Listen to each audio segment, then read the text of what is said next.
Ukraine is bringing back Cold War memories for millions of Americans, including a deep fear of a potential nuclear war.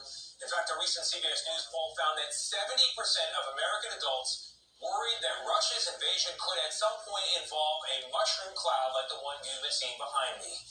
And the rhetoric from Russia's leaders has only poured gasoline on those concerns. In a not-so-veiled threat, President Vladimir Putin warned this week they have all the weapons they need to respond if other countries get involved in the fighting. Response, President Biden said yesterday it's, quote, irresponsible for Russian leaders to make idle comments about nuclear weapons.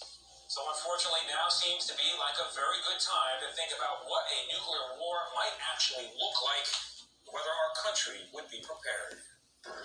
On a gloomy spring day just across the river from New York City, we spent some time recently imagining the unimaginable. If a nuclear device were to detonate right there, what would it look like from where we're standing? The fireball itself would be bigger than the Empire State Building considerably. Historian Alex Wellerstein has spent a career studying scenarios like this one.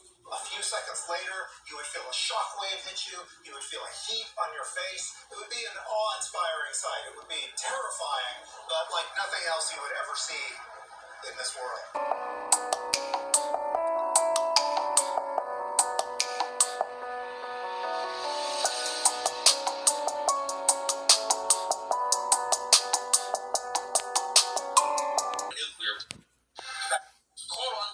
Decades ago allow us to actually see just what a nuclear blast would look like.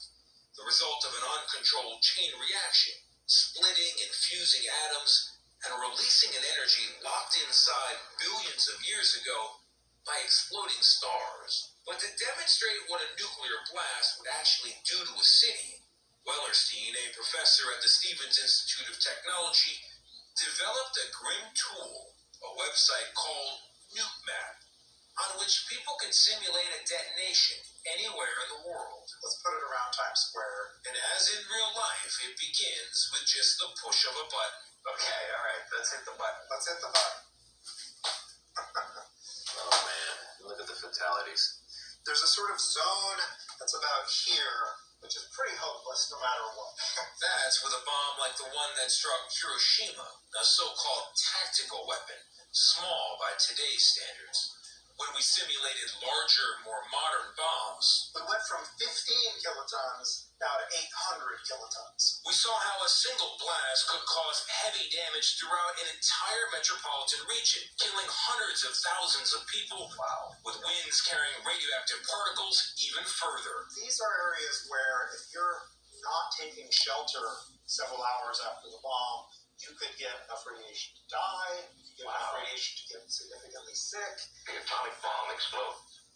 There was a time when Americans prepared for such an attack. First, you duck, and then you cover.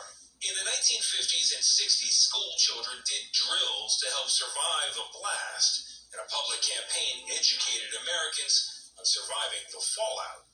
Kicked up by the bombs drifting back to Earth, the amount of dust on my finger could kill a man in a matter of days.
Jurif.com